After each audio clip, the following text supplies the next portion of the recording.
Hey there, And welcome to Be With the Word. I am Dr. Gerry Creed. I'm a licensed marriage and family therapist in Atlanta, Georgia. I'm here with my co host. I'm Dr. Peter Malinowski, clinical psychologist here in Indianapolis, Indiana, the crossroads of America. And it is excellent to be with you, all of our listeners, all of our viewers. And I am pleased and honored to be with you here, Dr. Jerry. It's going to be Well, a great thank show. you. Yes, we're going to be looking at the readings from the 24th Sunday in Ordinary Time. And if you want to hear those readings, go on over to Hear the Word, and Dr. Peter and I read them to you for all it's worth. So we hope you will enjoy that, and then come back over, or you can read them on your own, or you can just follow us. But I'll give you just a quick update. The first reading is from Sirach, and the topic really is anger and wrath and all of that. And then the Psalms come right after it, speak about God's compassion, that He's slow to anger, that He's merciful. Then we have St. Paul, and he gets into this idea of being kind of, let me think now, like one with Jesus, obviously in life and death. So it's a short reading that we live and we die in the Lord. And then the gospel in Matthew, because we've been in Matthew for a while now, in this liturgical season, in this cycle. And this is a powerful one about forgiveness and about the master who forgives a great amount to his servant. And then that same servant turns around, is ungrateful and unforgiving to someone else, and what plays out. So that's the famous line where Peter asks if Jesus forgives him, if we should forgive 7 times, and Jesus says 70 times seven. So, or 70 times seven, right? Right. And That's this is episode this 43, is right? 43. Yeah, 43. Yes. Yeah. And the title of it is Anger, Wrath, and Vengeance. Oh my. My.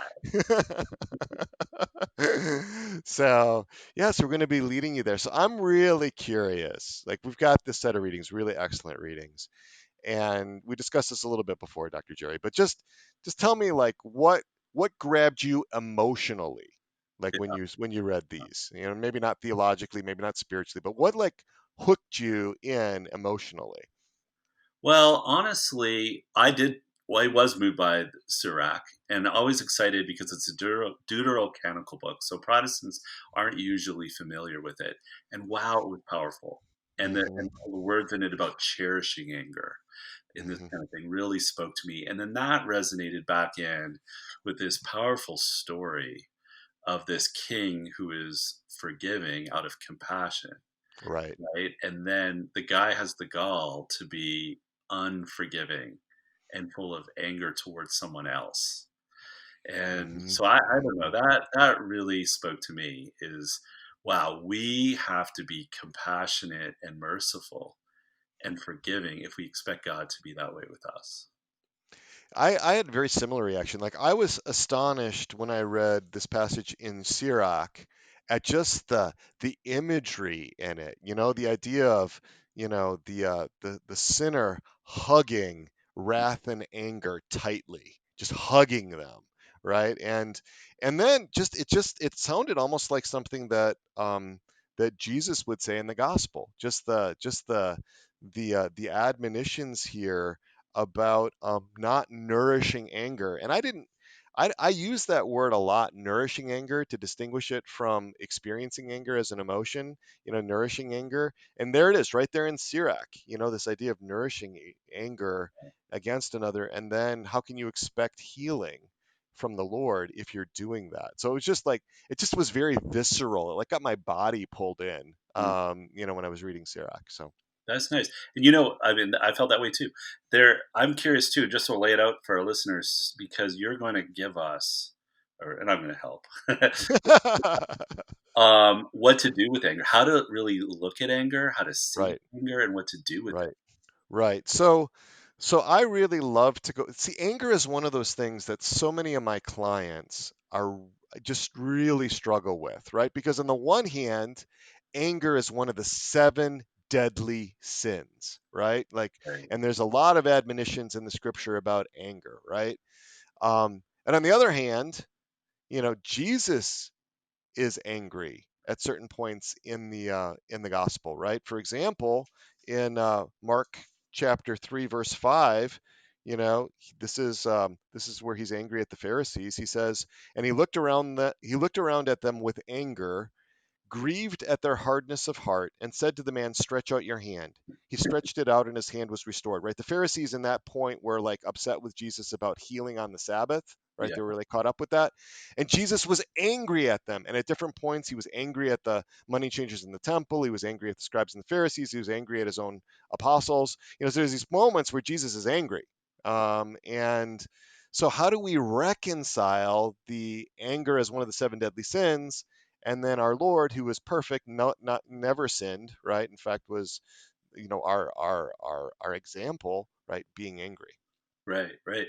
So, Well, I think this really speaks to anger, to me as a righteous anger, right? Where there's a question of justice. right. Whenever Jesus is angry, there's a question of justice. Like in this gospel, the king or master who has forgiven this guy tons, like unbelievable amounts, is rightly angry at the guy who is basically a hypocrite, who basically he wasn't willing to forgive someone else when he had been even forgiven in greater ways, and so that's what I feel like Jesus is often gets angry about. But here's the thing: it's still purposeful, the anger, because I know that for me, even as a kid, and I know lots of my clients have experienced this, is people, parents, or some other person's anger being kind of an out of control, wild rage that just isn't purposeful. It's just a lashing out. And I think that's where people don't know what to do with anger. Because I know I have a lot of clients, and even myself sometimes, I actually turn off anger Hmm. sometimes when I shouldn't, Hmm. if that makes sense. Like disconnect from it. Is that what you're talking Disconnect about? from it because Yeah. anger sends me to a place I don't want to be. Right. I've Right. I've experienced it out of control anger, and I don't want to be there. Developmentally, one of the most important things that parents can do is to help children with emotional regulation, right? It's to help them with emotional regulation because children cannot regulate their emotions when they're really small, right? We know this, right? How can an infant or a toddler Right. regulate their emotions without some help from the parent? So, and I think anger is one of the trickiest emotions because I have known clients for whom, when they were growing up, there was no permitted expressions of anger. Right. Nothing that was angry would be permitted, right? So what those children learn then is that not inappropriate behavioral expressions of anger are wrong or sinful, but they learn that the emotion itself is Right. sinful. They learn that it's dangerous to even feel the anger because, you know, for little kids, acting on an emotion and feeling the emotion, there's not much distance there, right? You know, they feel it, they're likely to act it out. So parents really need to make sure that with their little kids that there is a way that they can express anger that that is acceptable to the parent. Otherwise, that anger is going to get disconnected. It's going to get dissociated. It's going to get broken out of. It's going to be detached from conscious awareness, and it's going to continue to exist. But it's going to exist in a place where the intellect and the will can't even access it. You know, where they're not. It's not even available. And then when that happens, it's much more likely to be expressed through the unconscious and enactments that, you know, Mm. are unexpected, right? So Right. people losing it, you know, because they weren't in touch with their anger. So that's something that I see a lot clinically. And so I think we need to make a distinction between what's called a first moral act and a second moral act. The first moral act is something that comes up spontaneously. It comes up without being under the influence of the will, like an emotion, right? It comes up spontaneously. That doesn't carry any moral weight. Okay, you know, for a person to experience anger, that in and of itself doesn't carry a moral weight. What carries the moral weight is what you do with it, right? In other words, so if I have an experience of anger comes up toward my wife, for example, no sin yet. But if I ream her out, if I'm yelling at her and I'm cutting her down, that's where the sin is, right? It's in the action that goes along with the emotion.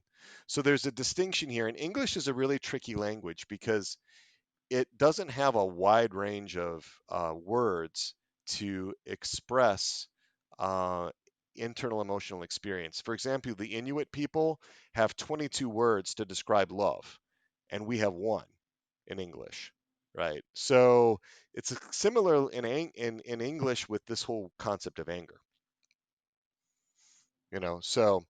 So I actually got into the Latin a little bit because I like to look at this, want to see what words they're using. And so when they talk about wrath and anger in Sirach, the words are ira et furor. Ira et furor. And furor means like frenzy, rage. It's got this intense action component to it, raving, right? That's the sort of sense, right? So it's clearly involving behavioral enactments, actions, right? Ira, on the other hand, carries more of the emotional aspects of it. It can express wrath or rage. It's translated as wrath, but it doesn't necessarily have to. Okay. So Okay. yeah. Well, So is that clear? Like when I describe it that way to you, Dr. Jerry, is that kind of clear between the emotional and yeah, the sort of nourished, cherished anger, where you take it in and you harbor it, you nourish it, you feed it, yeah. holding grudges. I think you use the word resentment a lot, I know. Harboring that resentment, that's the kind of thing.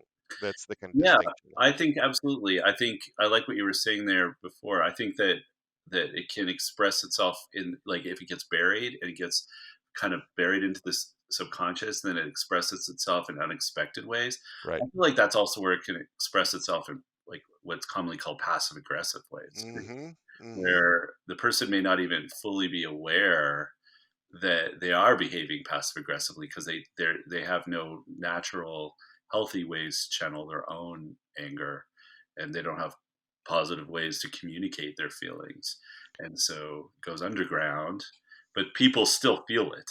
Oh yeah. Yeah, it has to be, for something to be really effective passive aggressively, it has to be outside of the person who's passive aggressive, that person's awareness, right?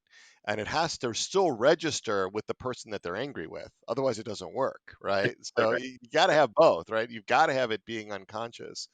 And that the reason for that, according to psychodynamic theorists, is because the person fears that the anger is going to harm their relationship. And so the it's not that they're not enacting it, they are enacting it, but they're not aware that they're enacting it. So it's sort of still harming the relationship, just not in their awareness, It's so always true they're not aware. Like, I feel like there's got to be, like, there's something that there's some aware, they're not maybe. yeah, I mean, it depends a little bit on how you think about awareness. I think about parts, right? So I think about some parts are aware and other parts are not aware. But, under that traditional one, yeah, the fear is that if I'm angry, I'm going to lose my relationships because there's some historical evidence for that. It happened in certain key relationships in the So if I past. wish someone called me more, Right, and then I was kind of angry about that.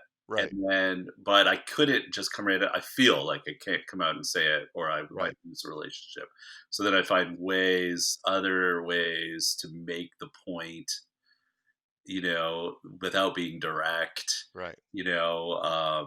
So maybe. like if I say to you, "What's wrong?" and you would say, "Nothing, nothing's wrong," Right, and right. and it's clear that yeah, I mean that's exactly right. The passive aggressive stuff is But an when someone comes out, like in my phone call example, and was to say, well, I know you must be really busy at work a lot. Otherwise, you would have called me. I feel like there's some awareness in that statement happening. Like, that's not just a slip. hmm hmm hmm But yet, that's a very passive aggressive way to say I'm upset that you don't call me. right. Thing. Well, so I was a psychodynamic. I was psychodynamic for 15 years before I changed my orientation in the last 3 or so. And there's a distinction that I would make between something passive aggressive and indirectly aggressive. So Mm, one can be passive aggressive, and that would mean that it's more unconscious. okay. If you're calculating about it, it's not so much passive anymore. It's active, but it's indirect. Gotcha. Oh, that makes So sense. that would be the distinction that I Yeah. would make on Yeah, that. yeah. Yeah. No, that's really good. So That's really good. yeah. I saw this movie just the other day. It was actually a client had mentioned that this was one of their most powerful movies they've ever seen, Oh, really? and it was I'll say as much that it's a male client, and so hopefully I haven't identified anybody, but I but don't think so, Jay. no, and a lot of the issues that I talk about this client and many of my clients are issues of masculinity, issues of what it is to be a man, and all this Mhm. kind of thing. And so I went ahead and watched this movie. It was called Warrior. The movie Okay. called Warrior. You may not have heard of it. I didn't know of it before. Came out in Yeah. 2011. Nick Nolte, Tom Hardy are in the really good actors, and but it was about these two brothers and an alcoholic father, and how they had completely different paths. And the one brother went to Iraq, who was a Marine, and it has this whole story. And the other one was like a family guy and with his kids and everything. And they're both got estranged from their father, and their mother dies. Well, what is interesting is they've got both of them so much anger to, in particular toward their father in in this case, and but also other things like what happened to the one guy in Iraq, what happened, and they both, the story is kind of wild because they both end up in a MMA. It's a mixed martial arts Hmm. uh, giant tournament. Of course, you got this big setup. It's a Hollywood movie, but it's very powerful. The acting's great. But anyway, the point is, the one character who had been a vet, he was so filled with rage. Rage. It was just, and he went in there. He just took down each opponent. Took down each. It was so targeted, and you could tell. And he couldn't face his father. Like, he was his father's. You could help me, but don't talk to me. Don't be part of my life, right? And I really thought that character just really moved me. And so I just saw that movie, and then I read Sirach about the harboring, Yeah. all that anger. It Yeah. really spoke to me. Yeah. Yeah. Well, I think that there is a lot more rage, a lot more intense anger, a lot more hatred actually in many people than they realize that they have, because Mhm. it's so threatening to be aware of it. And the reason it's threatening is because of the potential for being overwhelmed by it. Because Yeah, once we become overwhelmed by it, then it becomes very difficult to not act out, especially with something as powerful as rage, right? So the yeah, possibility of our impulses getting the better of us, is really high.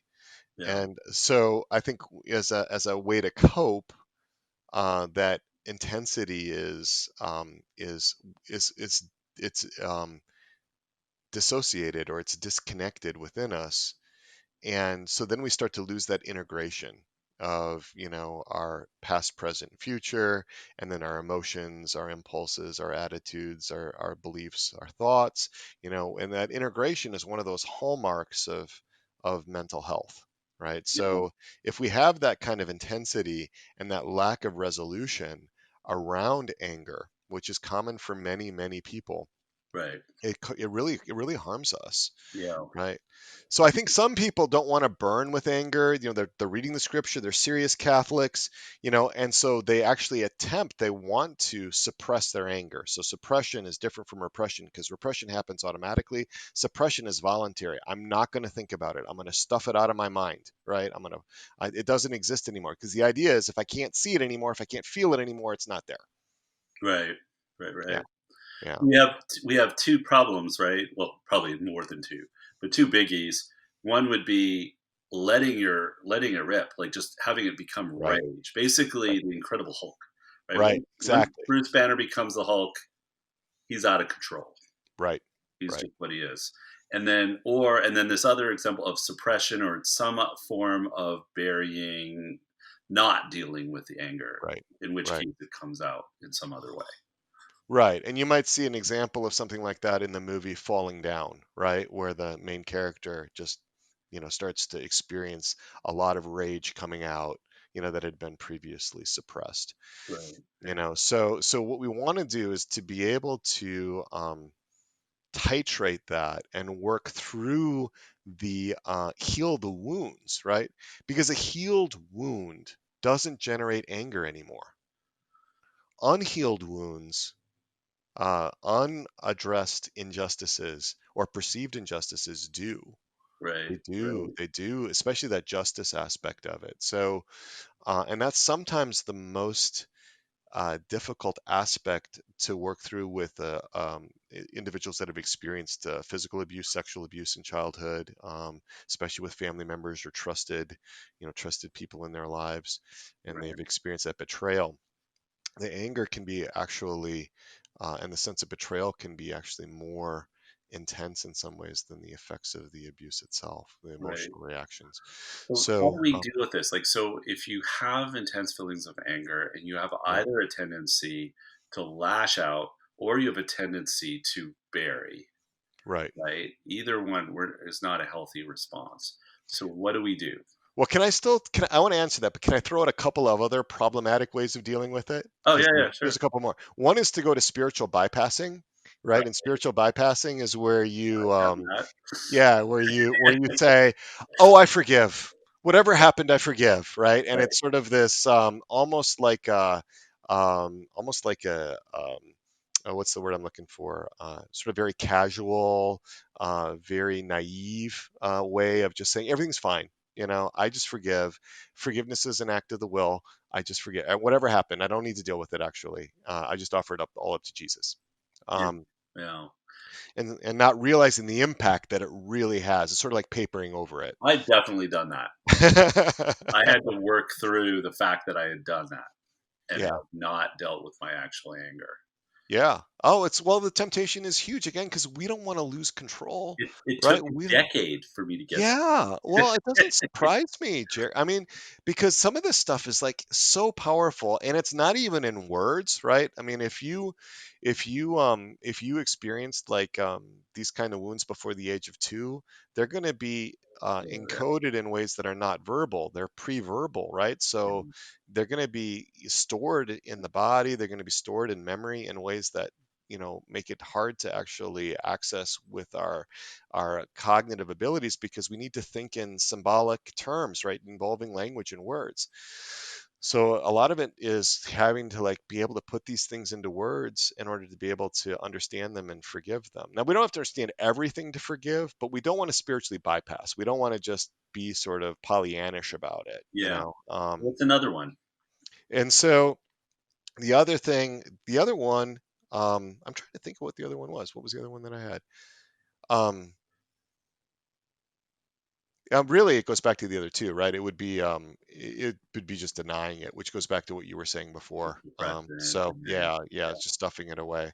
So or so so how do we deal with this? Well, the first thing is that a lot of this stuff we're going to have to deal with in relationship, right? I don't think we can work through the intensity of these emotions outside of relationship. Now, that could be with God, right? Or it could be Right. with the Blessed Virgin Mary, or it could be with a therapist, or it could be with somebody else that, can be with you on the journey. But No. just like these little kids need adults, they need their parents to help them through that, regulation of that emotion. If that stuff got dysregulated and was encoded pre-verbally, we're still going to need somebody to help us, right? That fits in very well with what St. Paul says in Romans, like literally Right. saying, none of us lives for oneself. No one dies for oneself. I mean, there's this whole sense in which we're not in isolation.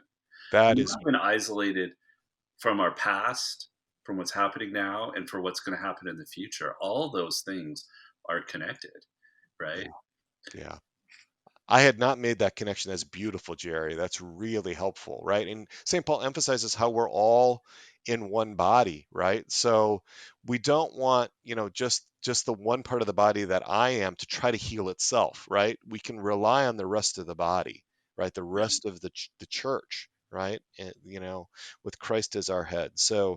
Um, Because so one that's thing really that beautiful. occurs to me too, even with this perspective, like a perspective change, if I recognize that I have angry feelings, and I can choose what I want to do with them rather than just simply go into rage or deny, suppress, bury, whatever.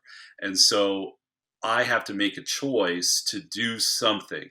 In other words, I have this feeling, if it's a just anger, in other words, there really was something wrong done, then Hmm. I have a choice to act out in some way, which might mean talking to somebody, which might Hmm. mean taking an action to protect.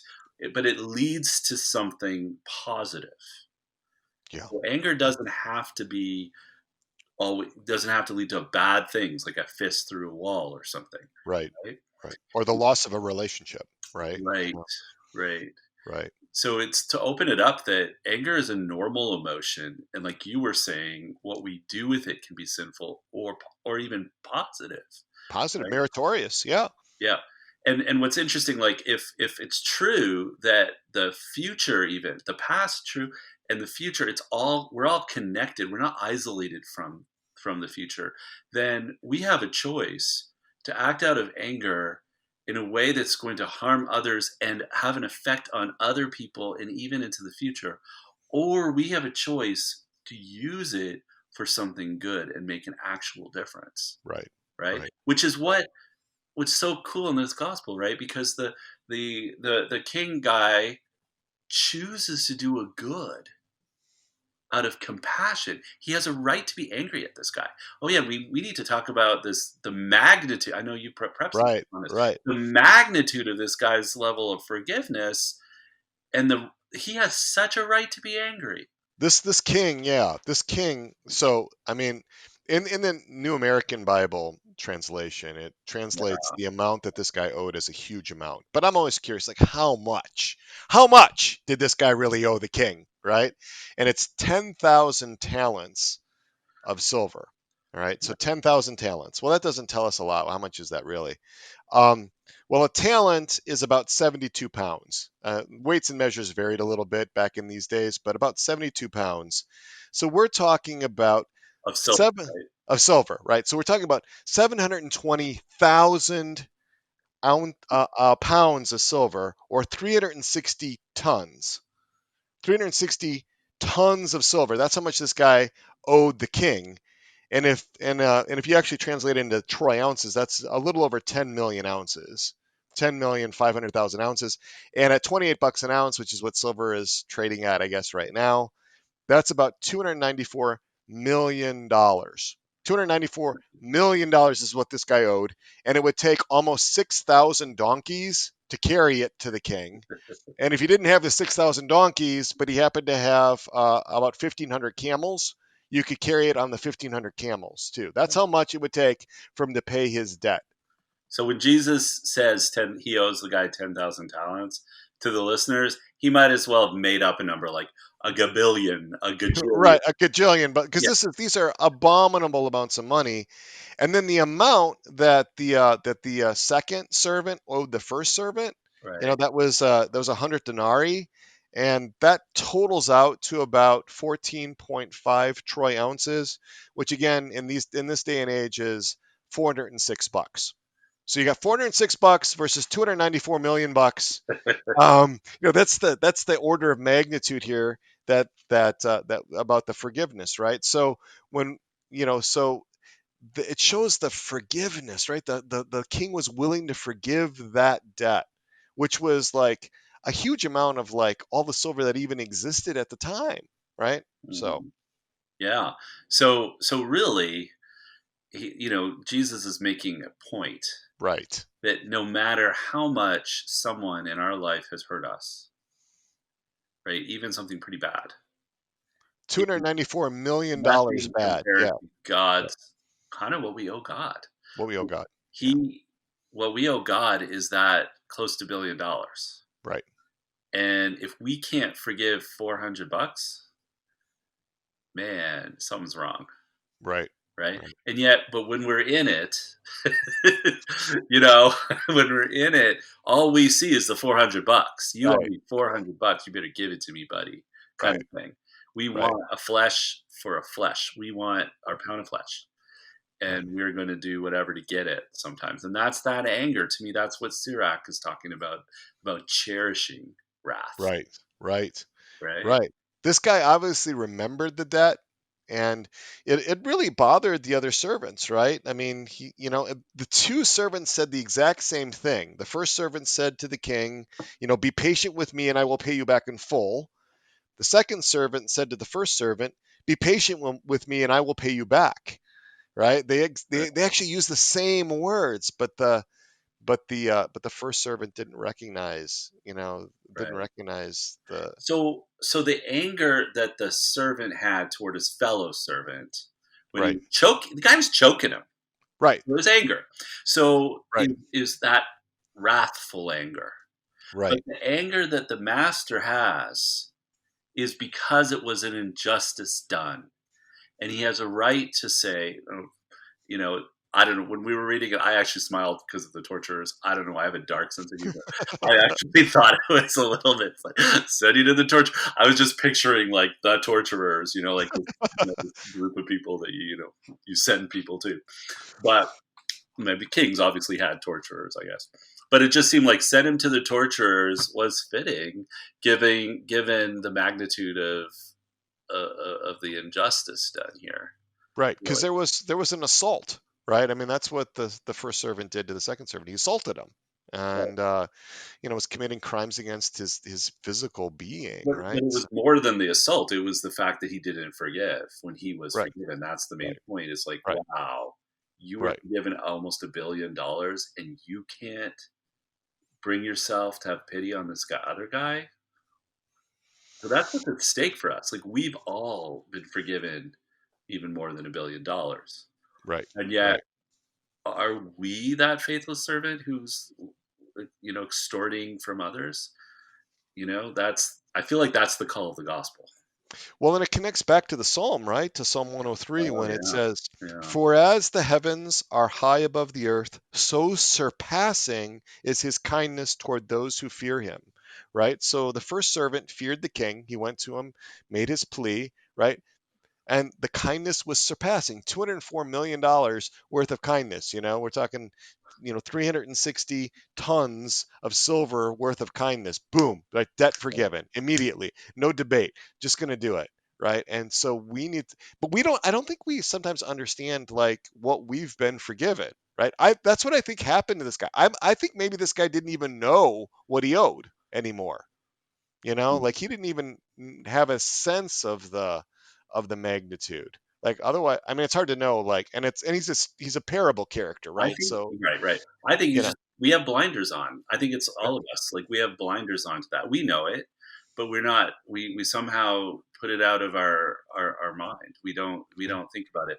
I think what's interesting though is the choking. Not because he assaulted him so much, but because that's how intense he was focused on the wrong done to him, right?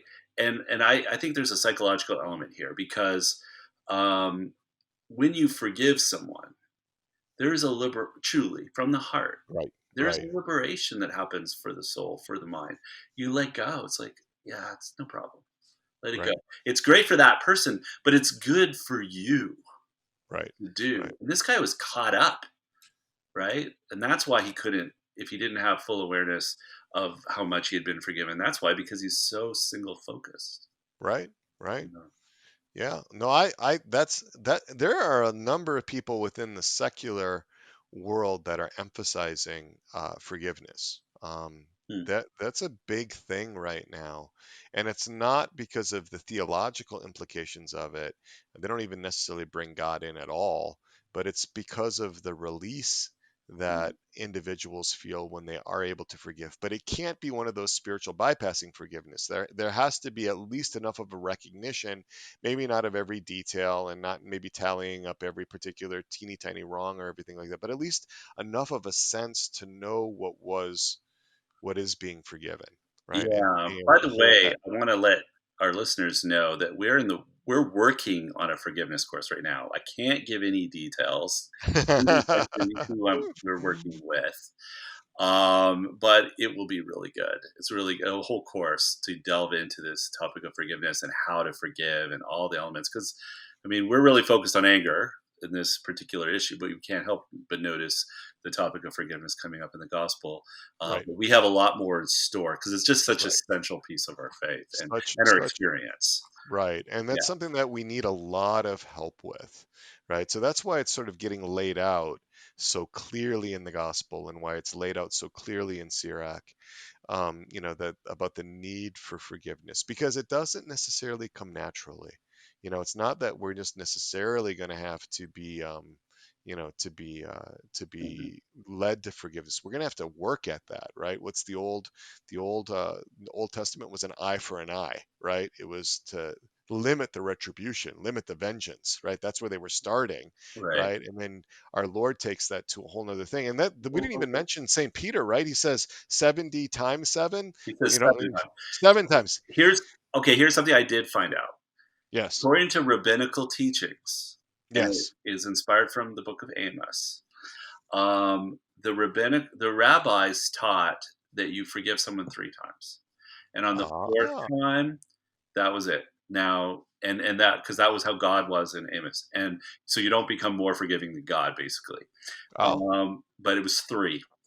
So when Peter said 7 times, good old Peter, he's like being a suck up. He's going, "That's really generous, right?" Like 7, and then Jesus, of course.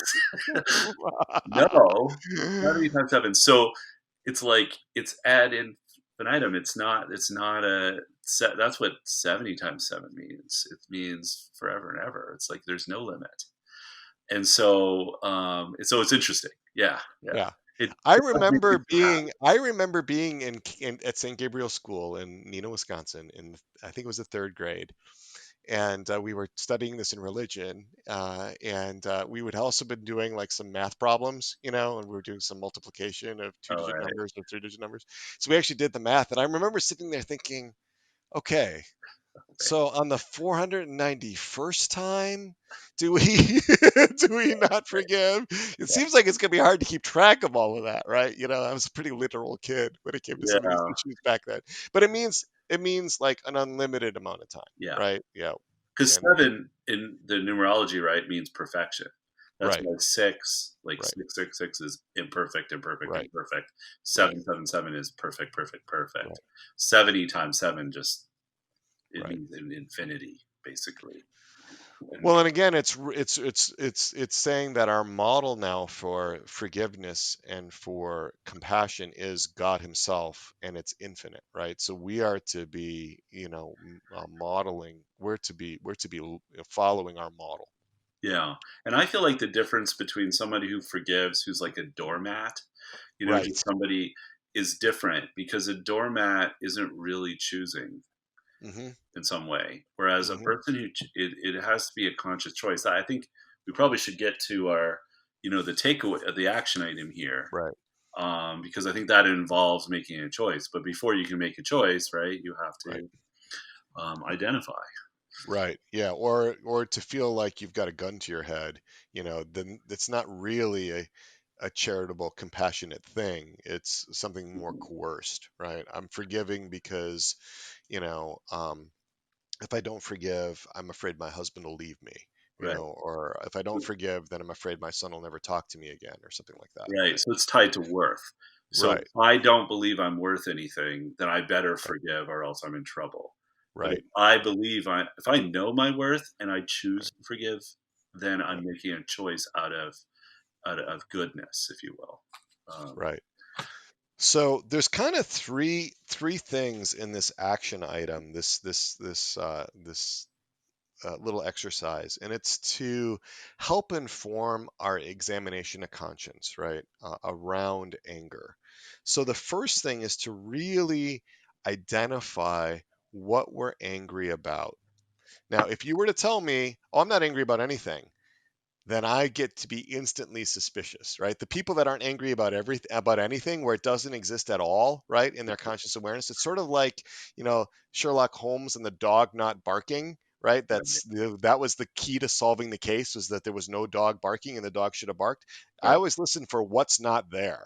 And right, if somebody like presents with no anger, then I think to myself, either this is a new specimen of humankind, or it's buried somewhere, right? That Right. it's just really hard to find. So some of it is really just doing some work around tolerating one's own anger, identifying what we're angry about, and taking it back, right? So if I'm like unreasonably angry that the newspaper didn't come, like if I notice that I'm really angry that the newspaper wasn't delivered today, I get the Wall Street Journal, it's not in the driveway, and I find that I'm angry about that more than makes sense. There's probably something else that's triggering, right? Because anger will look for lightning rods that are safe, right? It's safe for me to be angry at the newspaper delivery guy, as opposed to what I otherwise You might still be get a angry. newspaper. Wow, that's amazing. I love news. I actually get three newspapers, two weeklies and We get these little county newsletters, paper things that show up, and I get angry about that. I'm like, I don't want this. I go down to get my garbage bin, and it's like angrily throw one of those back into the garbage bin because I don't want more paper. yeah. No, there's a story behind that. Actually, that's it. It's an obedience to my confessor that I have a newspaper, Oh, because I okay. was doing too much clicking and surfing on the web, and it's a way to really contain it. And I like the old style. I like old school that way. But the first thing is to really identify and to take it, and not just to go with the first answer. I'm angry about X. But to actually take it um, because you can actually go back. A lot of times, what we're most intensely angry about is unresolved wounds from the past that are somehow being um, activated in the present. Right, And so, if you just start to ask the question, might this be about something from, 2 years ago, or 10 years ago, or 1972, right? right, That you just being open to that, that there can be actually things that come up with that. And then the second thing is to determine what about this is emotion and what about this is the will, right? What about it is emotion and what about it is action, the choices that I'm making, right? Because that's where we want to determine: am I harboring this?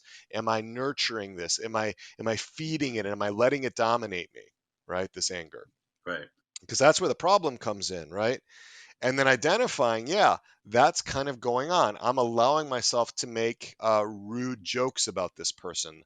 I'm cutting this person down in my mind. I'm gossiping about this person on the steps of the parish after mass, under the guise of asking for prayers for his soul or whatever, right? Yeah, I'm like, I'm acting out, right. with regard to this anger. And then the third thing, which you put so well here as we were kind of bouncing this around, is choosing. How am I going to choose? What am I going to choose to do with this anger differently than what I have been doing?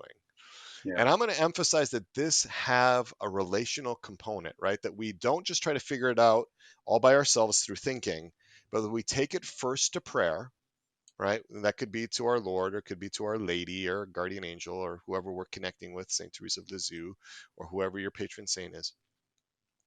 And then maybe it resolves. In some cases, that's enough, because sometimes the person who wounded us or harmed us or injured us is dead, right? And we're not going to have a big confrontation at Thanksgiving or something like that.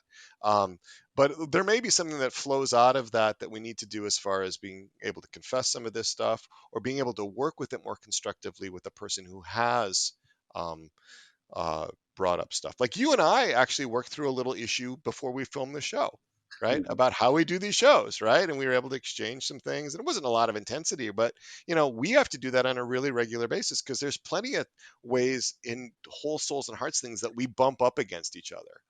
New, yeah. it's a new thing. It takes a lot of time and energy. We've got different points of view, different ways of looking at things. So, that's stuff that I we think have to we do all we the time. both made the choice to just listen to what the other person was saying. I Right. know there's sometimes you make a choice to, and once you do that, it sort of might change things, Right. and soften positions or Yeah. something like that. It's just there's a choice to connect rather than a choice to stomp off and Right. in hold on to that wrath. Well, and if I can hold on to the idea that you and I, with Souls and Hearts, with this podcast, be with the word, with the show, that we're not trying to impose our own will on it, but we're both trying to seek what God wants from it, that we're trying to do that, then it's a different perspective. Then it takes it away from the me versus you, right? To you and I together looking at, what what what Right. should be coming from this, and with grace and so forth. So Yeah. Yeah. yeah. So So I like that. So we yeah. have you're identifying it. So identifying the Right. motion is the first part. Right. Then I use the word classify, but Right. Classify. Yeah. Yeah. what is it? Categorize. Like, like is because it could be a just anger, right? Right. It could be not. It could be just an emotion. It could be something that and then you make a choice. That Right. might be to go to prayer with it. That might be to talk with a person, but you make a choice. It's never like the choice. What we want to avoid is the choice, which just doesn't always feel like a choice. But the Incredible Hulk, he just goes Right. green Right. and takes it out on everybody, right? Right. We don't want to be that. We don't have to be that.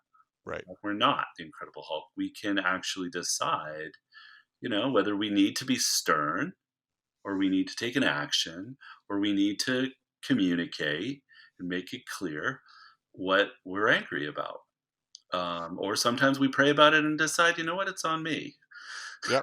I'm gonna let some things go. I've had some intense anger toward you that really wasn't about you at all. It was about unresolved things in me. And I've told you that at certain points, right? I've told you, like, Right. I was really upset with you last week, but it wasn't about you because I recognized that it was about something that it was from my past. And Right. was about a lot of that was about my own insecurity about where Souls and Hearts was going and concerns about money and finances and stuff like that. So, Yeah. so you could find stuff like that in, in if you ask the question. Remember to do it in relationship, right? We want to do this in relationship because a lot of these wounds, um, they could be overwhelming if we didn't have somebody to be with us, right? So that could be God, that could be Blessed Virgin Mary, it could be a therapist, it could be a friend, that we can actually talk about some of this stuff with Yeah. too. Yeah. So Wonderful. Well, we're going way over time today because I think we predicted it too. yeah, there's a lot here, Because this is such a big topic. It's such a good right? one, and there's so much there, and we all have these emotions, and sometimes we don't know what to do with them, especially anger. Right, So that's great. Well, so we're probably needing to wrap up. So we gave the identify, classify, and then choose right, in terms of right, how do you handle anger. So right. that's your action item. And then just let people know about Souls and Hearts, right? Subscribe to this podcast on Spotify or Google Play or Apple Podcasts, and let other YouTube. people know, um, all that stuff. So Yeah, and come check out our courses. We've got lots of courses. Some are free. There's a couple that cost something, and we have a community as well that Dr. Peter runs, Resilient Catholics, and so we've got lots to offer. Souls and Hearts, spread the word. yep, All right. Well, we look forward to seeing you again next time. So until then, be still, believe. be loved. So Take good care. God bless you all.